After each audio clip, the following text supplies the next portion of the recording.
Hi, everyone. It's Stephen Schleicher from Majorspoilers.com, and this week is Thanksgiving week, which means that we have a large number of shows that we typically don't do because of the Thanksgiving holiday. So this week we don't have a dueling review, we don't have a Zach on Film podcast, we don't have Critical Hit podcast, and maybe even not even a Wayne's Comics podcast because of the holiday weekend. But we still have the Flashback podcast. If you don't know what the Flashback podcast is, it's a weekly show that Matthew Peterson and I do to discuss this past week's episode of The Flash on the CW series. It is a podcast that we do for our VIP and Patreon members.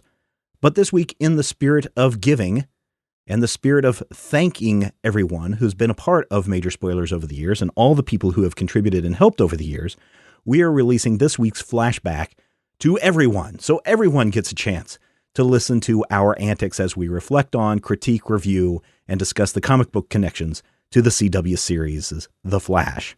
So enjoy this. And if you find out that you want more, then consider becoming a patron at patreon.com/majorspoilers. The more the merrier, the more cool things we can do, the more we can ensure that we get shows out to you all the time, including on holidays. So please enjoy this week's episode of The Flash, and if you want more of it, head to patreon.com/majorspoilers and sign up today. Have a great Thanksgiving, everyone.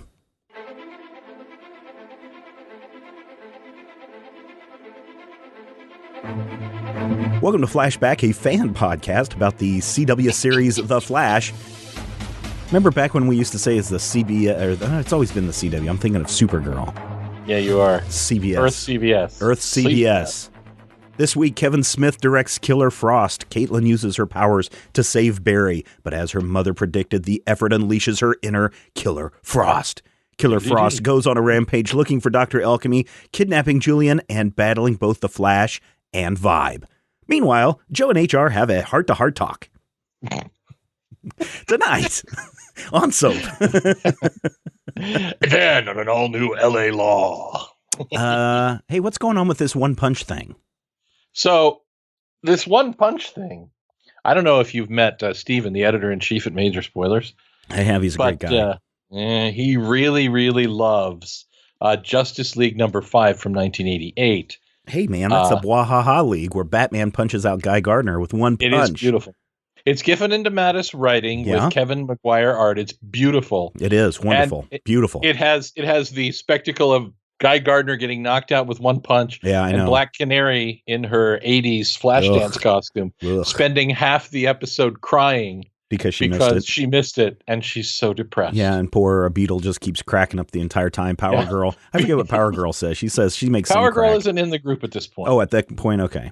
I thought at one point she was making a crack too, but Barry. They make cracks about it before, yes. Barry punches out Julian with one punch again this week. So that's 2 weeks in a row where someone's been taken out with a single punch.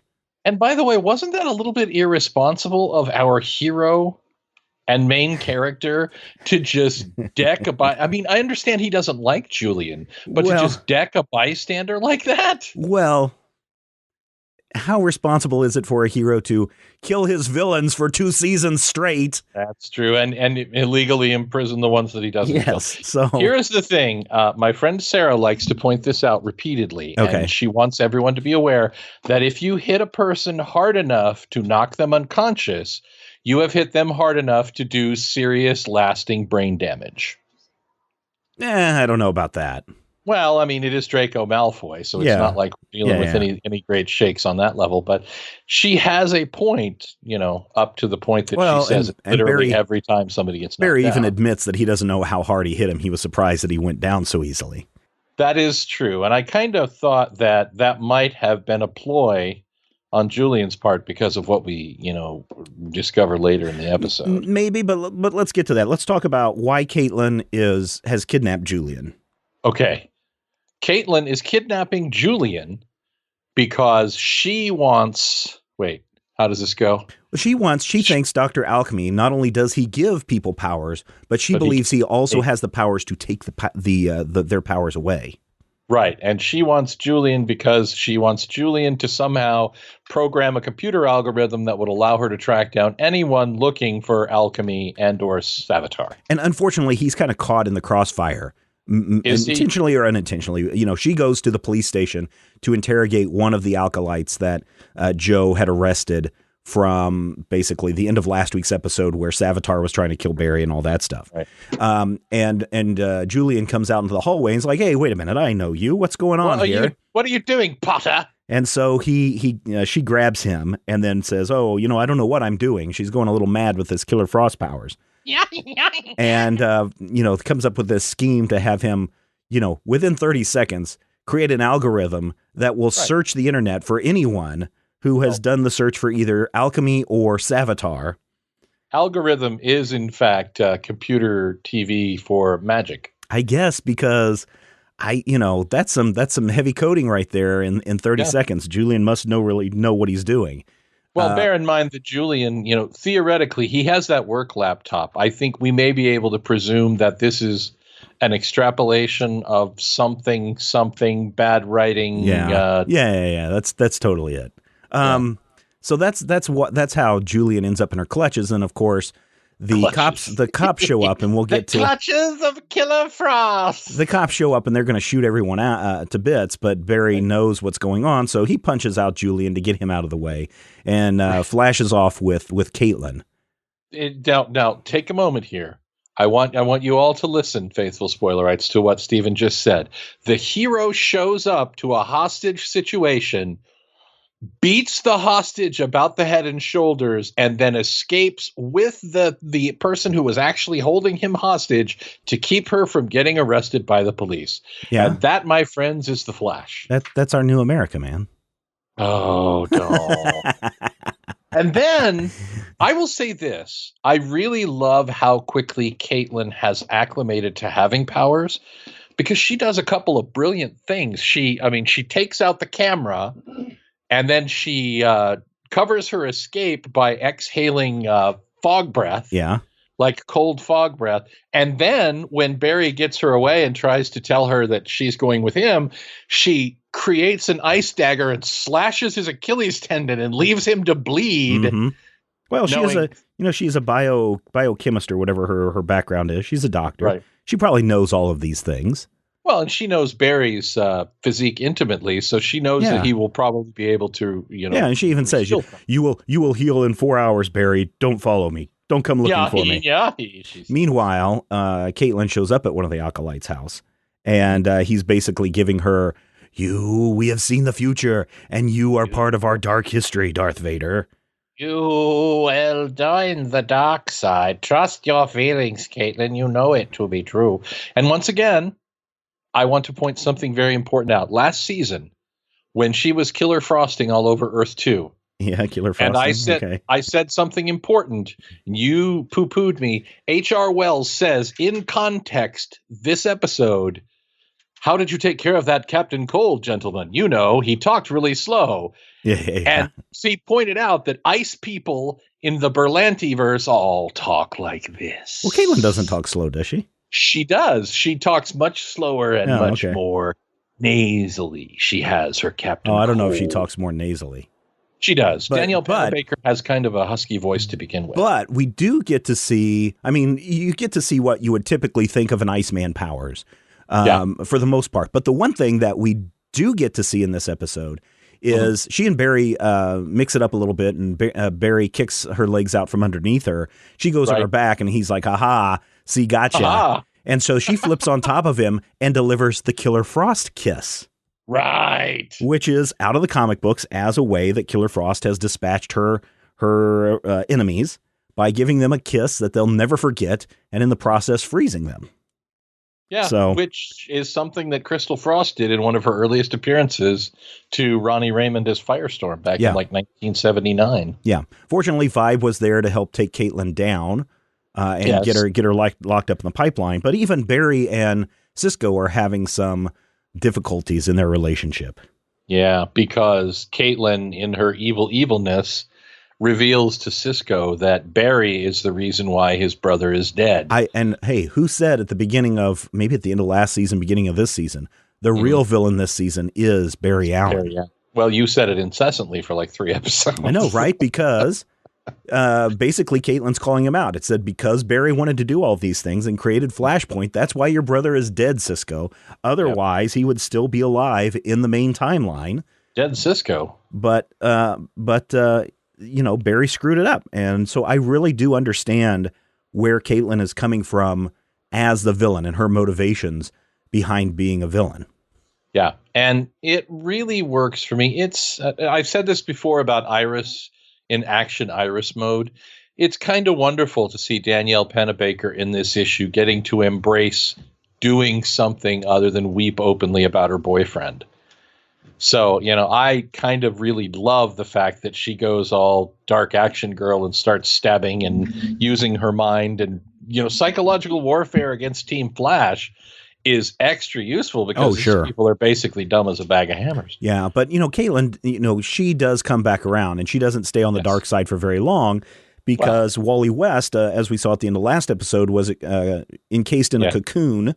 Either a cocoon or like a Christmas candle is what it looked like. Yeah, well, what Christmases do you celebrate with those kind of ugly candles? Quiet you. But Joe is so upset that Wally is in the chrysalis, and he's been warned not to try to get him out before it's time. You shall have no Flash Jr. before it's time. We shall serve no Flash before it's time. And of course, he doesn't listen and follows his gut and busts Wally out early. In which case he's kind of in a fugue state, as they say in the episode. And Barry says, you know what? We really need Caitlyn to solve this problem. And he goes down to the pipeline and says, hey, if you want out, you have to kill me, and then you're free to go. Because he knows that deep down inside, there's no way that Caitlyn will kill her best friend or one of her best friends. Right, and of course he's right. And she breaks out of the Killer Frost spell, puts the bracelets back on, and saves the day so that Wally can do his thing. Right. And Wally's thing is interesting because it reminds me of now back at the beginning of Flash Volume 2 in 1987, you remember with the whole story with Velocity 9 and Speed McGee. Right. Part of the thing with Speed McGee, the Speed Demon, was that his brain and his body were not on the same page when it came to super speed. Correct. So he was moving at super speed, but his brain wasn't all there, which I thought was kind of interesting because that's what happened in this issue or this episode with Wally is he came out of the cocoon a little early thanks to Joe and a chainsaw. Way to go, Joe. Way to go, Joe. And, you know, Caitlyn told him, look, he could be turned into liquid form in there. You don't want to do that. But when it comes to the Terrigen Mist, I mean, the process of whatever that. Yeah, he came out to where his mind was not quite in sync. Right. And so Joey Fatone had to save the day. Caitlyn has a nice little formula, a little concoction that she can inject into Wally, and Barry does. And everything's good. In fact, Wally comes out kind of on the plus side in all of this because he had very little acting to do this week. And he's got superpowers. And he's got super speed.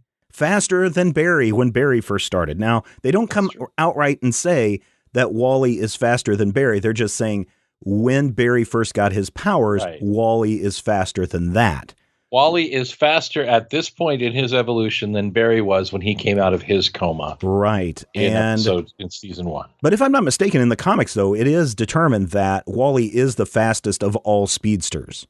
Well, that was in the 90s. I don't know that that's still... Honestly, listeners, if you're going to read any comics, you want to read The Flash in the 90s, written by Mark Waid, because that is where you get a lot of, except for the stuff that Jeff Johns has changed, and he's changed a lot, but a lot of the core of what we see in Barry Allen was really developed as Wally West when Mark Waid was writing it in the 90s. Now, the first volume of that Flash run is just now out, so you can go and pick it up. It's also available on Comixology and a lot of other places.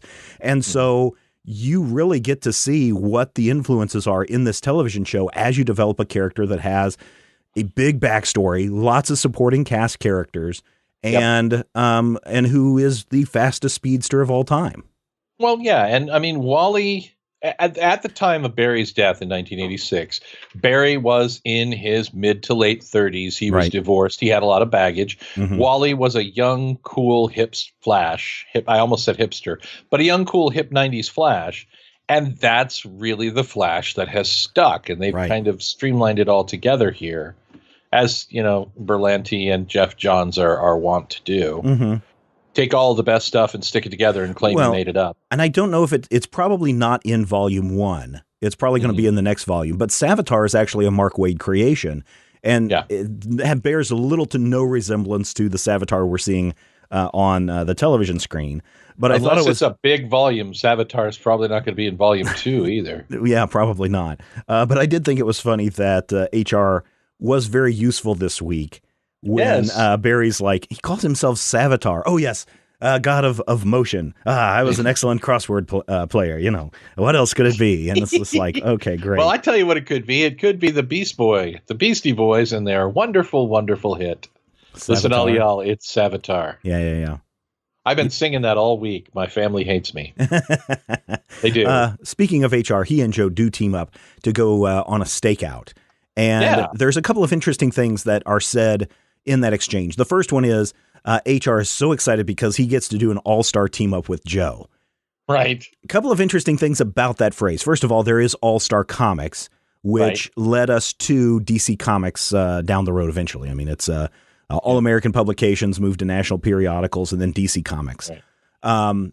And so that's cool because that's where we get to see the first appearance of the JSA, or we also get to see the JLA form out of this. And, next week we've seen JSA on DC's Legends of Tomorrow. We'll get to see a super team up when Invasion happens. So a lot of that can be traced back to All-Star Comics. But the other thing that I thought was really interesting is, and I've talked before on this show, and we've talked before about it, about this idea of ring theory and duplicity, where themes and ideas keep recirculating again and again and again as a story is told in a much bigger arc. And then I've also mentioned this idea of duplicity or dual meanings in a lot of things. And All-Star Team Up was actually the title of season 1, episode 18 of The Flash, where Barry and the Atom teamed up to fight Brie Larvin.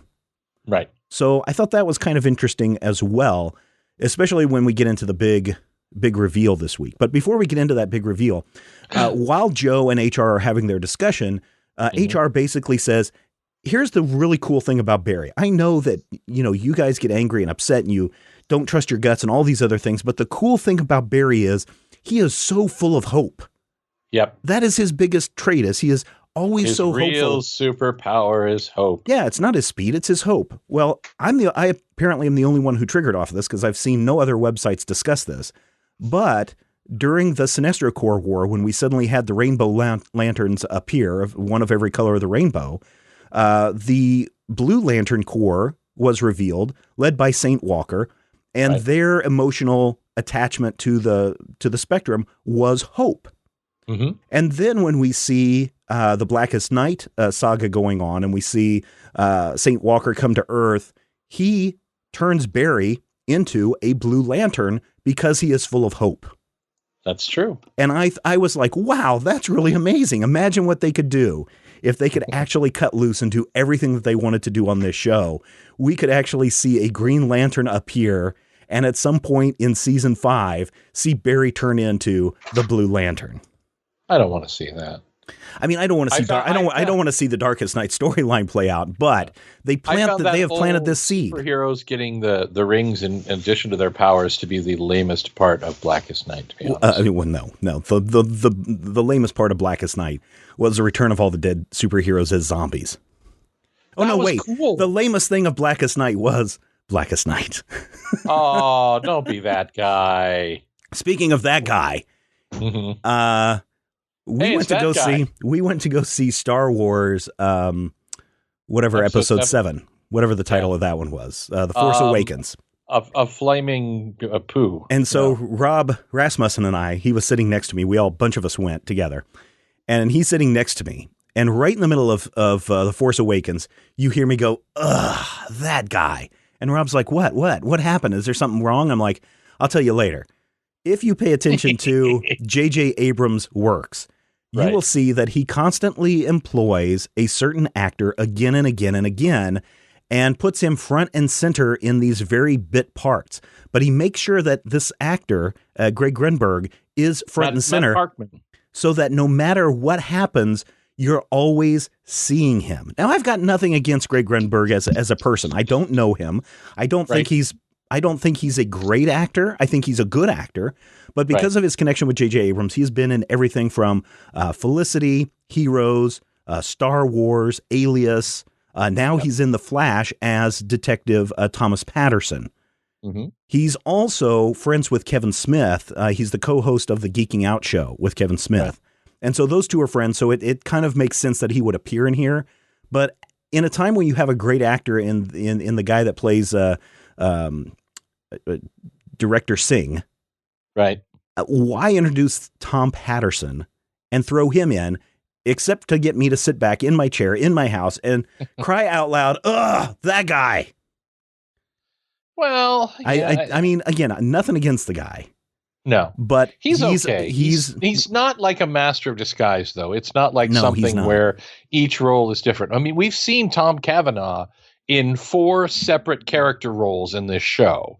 Right. And they feel mostly like 4 distinct characters. Right. Greg Grunberg is always playing Matt Parkman to me. Doesn't matter if he's in the future, the past. You are absolutely correct. He's got the one trick. Yeah. And that's not necessarily a bad thing. I mean, when you're an actor, he's the classic example of what they call a character actor.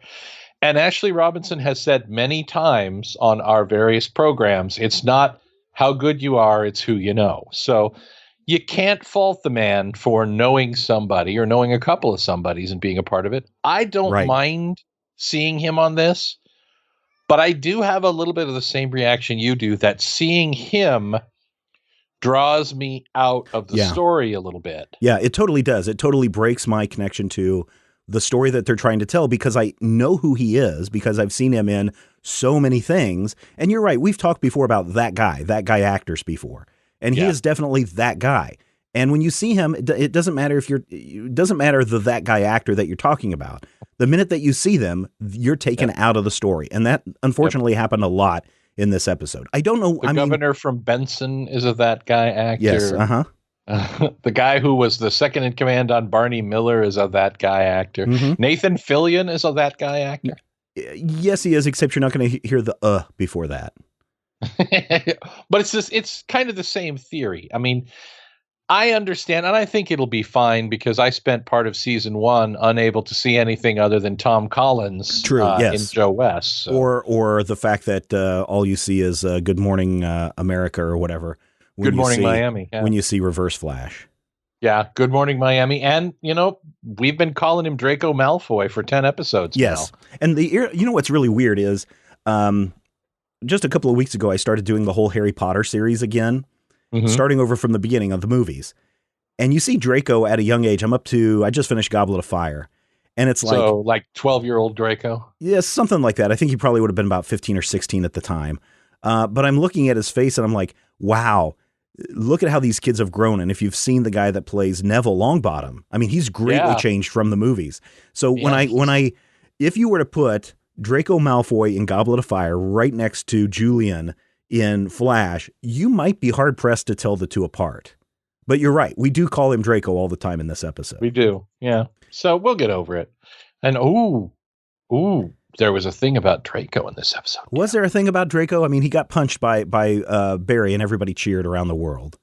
And then and then because he knows that Caitlyn is friends with Barry, Barry is afraid that he's going to spill the beans and get Caitlyn arrested or something worse. And so he goes to Julian and says, "Please, man, please don't tell that it's Caitlyn. You don't know Metas. Metas have the same problems as everybody else. They're not black and white, it's shades of gray." And Julian says, "Okay, I won't tell the cops. I won't tell that guy about Caitlyn, but you have to do something for me in the future." And Barry's like, yeah, anything you want. And then, of course, 5 seconds later, it's the future. And Julian says, "You have to quit being a CSI." Right. You have to quit the CCPD. And Barry's like, "Okay." Well, I mean, that's a noble reason to do it. But Julian says, "You can't be a CSI because you have bad judgment. You have poor judgment." And that's, I think, the thing that triggered Barry, because he's like, you know what? Maybe me befriending villains like Captain Cold, me killing villains, me doing all these things, maybe I shouldn't be someone who's upholding the law. Now, what does that mean for Barry's? I guess he's going to be the fastest short order cook in the world.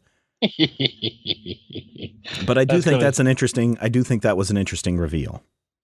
I liked that up until the point of the final credits reveal. And then I wasn't quite as well, so where they're all hugging each other. Oh, or are you talking about when Julian's in the hospital and suddenly he hears Dr. Alchemy going, Julian, fries. Julian fries. Wait. I get it. It's a joke. Oh, it's supposed to be freeze. It's supposed to be I meant to say freeze because it was supposed to be a whole other riff on cold heroes. Never mind. But here's the weird thing, right? Julian, here's Dr. Alchemy. He's trying to get away. He stumbles out into the parking lot in his hospital gowns. Savitar appears before him and says, I need you to be Dr. Alchemy again. We have so much to do. And then the very next cut is Julian in the CSI at the Gotham City Police Department in full dress, in full clothes. Mm-hmm. And he goes and he unlocks a cabinet and pulls out the Dr. Alchemy mask. So for everybody that says, hey, Julian is Dr. Alchemy, ha ha ha, ho, we knew it all along. Yeah, I think you're supposed to have known that. But I still contend because of this duality thing that we're seeing in the episodes. That there's more to it. That there's more to it than Julian is Dr. Alchemy. Because why would Savitar say, I need you? And then at the same time, we're cutting to a fully dressed Julian as, revealing the Dr. Alchemy stuff. I agree. There's definitely something fishy there. I'm still going with split personality because that's brought up a couple of times. Well, and that is the Dr. Alchemy gimmick. I mean, Dr. Alchemy is the character who is a split personality. Yeah. Yeah, and he's also got, the twin brother thing going too. So I still think that's it. I thought it was an interesting reveal, that the villain has been under your nose this entire time. It's Draco Malfoy. That's like casting James Earl Jones to voice a cyborg and trying to make it a question whether he's evil or not. So let's think about that for a moment. All right. Knowing what has happened 2 seasons in a row. Yes. The audience is primed for the bad guy to be someone that's there right in front of your face. Someone we know, yeah. Someone we know. And so when you have Draco Malfoy cast in this part, who's unlikable, who's despisable, everyone is already primed to hate this guy. Find him despicable. And already pointing from the very first episode of the season, oh, Draco Malfoy is Dr. Alchemy. It's that obvious. Duh.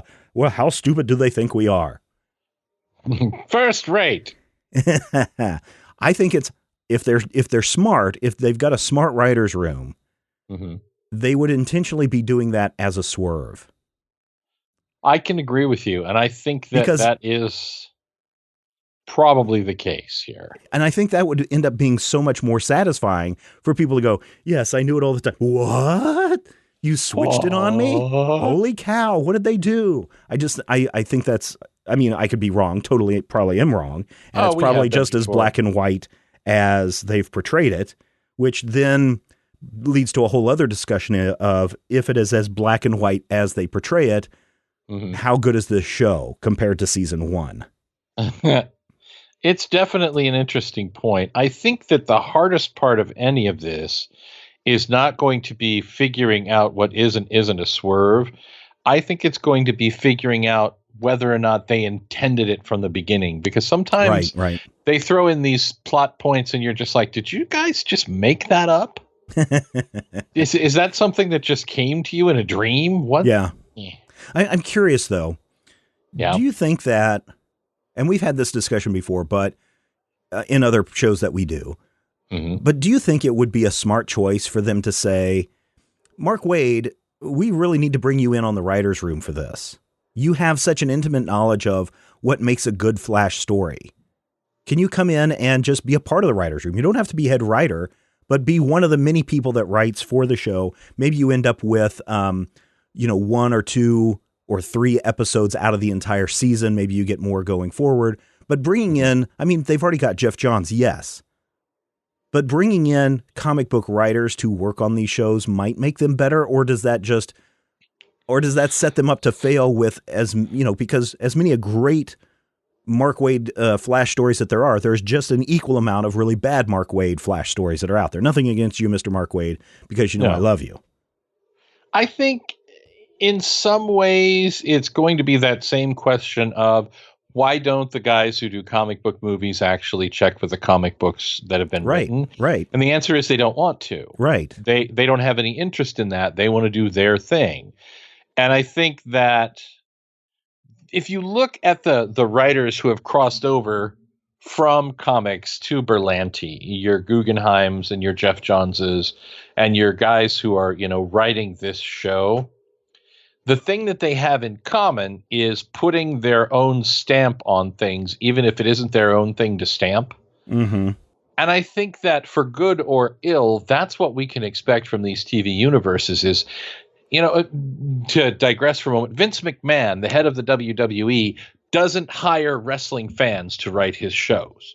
He hires people who are established writers from soap operas, from movies, from, serialized television, but not people who are into wrestling heavily, because he feels that that's not serving his audience. That's playing into the expectations. He wants people who can, as you said, who can swerve.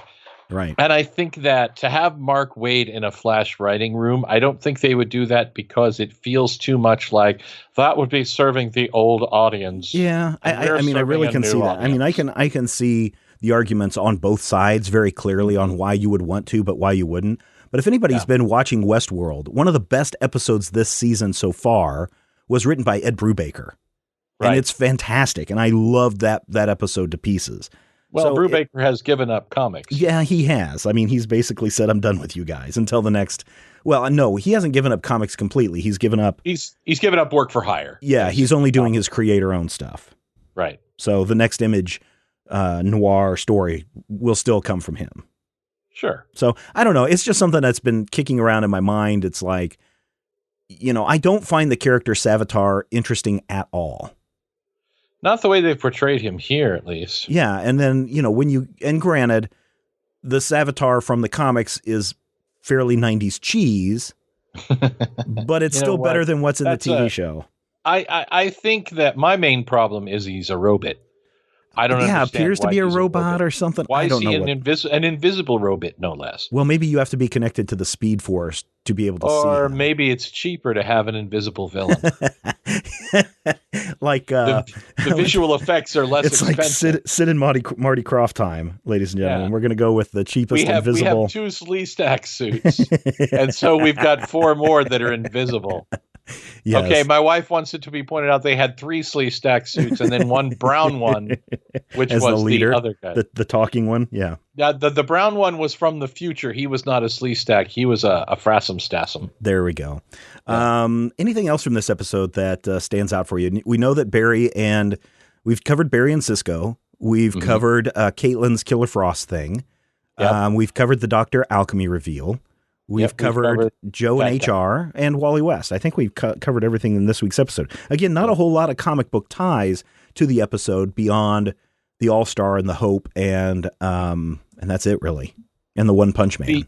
I feel like HR is less annoying. This week especially, because I think he knows that his job is on the line. And if he wants to stick around, strangle him every time he says, "I agree with Iris," or "I agree with Joe." That verbal tick is getting on her nerves. He's here for at least 2 more weeks, depending on how this invasion thing. Because they said they're going to give him a couple of weeks before they decide whether they're going to keep him or send him back. By the time, if they're going to get rid of him, by the time he's gone, I want him to have one of those giant 84-ounce 7-Eleven mugs full of coffee that he's downing the entire time, because he is guzzling more and more coffee as his character progresses in this series. And this week was it had to have been a 32-ounce or more mug of coffee that he was just constantly drinking. But that's his thing. That's the coffee business that he's doing. Yeah, the population or industry went to crap on his world. So sure, he's really enjoying the coffee while he can get it. But I just think that it's this ongoing gag that his coffee cup just keeps getting bigger and bigger and bigger. You know why the coffee is until he buys a Jitters franchise. There you go. A Jitters franchise. The coffee is gone because Gorilla Grodd and the other gorillas from Gorilla City took all the coffee. Might have been. I wonder, one of the things that I've also noticed, and I'd have to go back, but I've been paying more and more attention to it as the season and the series has gone on, is that Star Labs is looking more and more dilapidated each and every episode. Yeah, Star Labs seems to be slowly falling apart. And I think that Barry owns it. I mean, we know from the end of season 1 that Barry outright owns Star Labs and everything associated with it. Now, maybe he doesn't want to come forward with it because you're talking millions of dollars, maybe billions of dollars for Star Labs. He needs to reopen that. And maybe that's what he's going to do now that he doesn't work at GCPD. Maybe he's going to turn Star Labs into the business that it once was. Oh, and by the way, we're doing a whole Bruce Wayne or Batman Inc. where we are publicly supporting the Flash. The first thing they need to do is buy a damn door. Yeah. But I mean, could you really see them going a Batman Inc. direction with this, where Barry's like, oh yeah, I forgot I'm the owner of this place. I'm opening it up. We're going to be doing all this research. And by the way, we are a public company that endorses the Flash, and we are supporting him in any way, shape, and form. It'd be neat. I don't think they'll do it because Jeff Johns idolizes Silver Age Barry. So I think that in a week or two, Barry will be back to being a CSI. Oh, I'm sure as soon as they get rid of Julian, then, everything Julian will be back to normal. But it would be interesting. That would actually be kind of a neat story to play out. Well, at least it'd get more people in the lab and it'll let you mix it up. And, then you could have entire adventures just in Star Labs where some experiment goes awry and everything goes into lockdown. And Barry's trapped inside and has to fight the thing. And then, you've got your bottle episode, and you can have the Flash be the Wally Flash. Yeah. Wally's like, I'm a Flash. Yeah. So how long till Iris gets powers?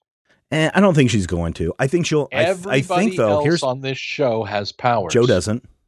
Joe has powers. HR doesn't have powers. Joe has a gun. And HR has the acting chops of one Thomas Cavanaugh Esquire. Tom Patterson doesn't have any powers. Yeah, but Tom Patterson is that guy. Yeah, so not everybody has powers. Here's what I think is going to happen. Okay. I think that we are going to, with this season, I've talked about the jumping to the multiple Earths.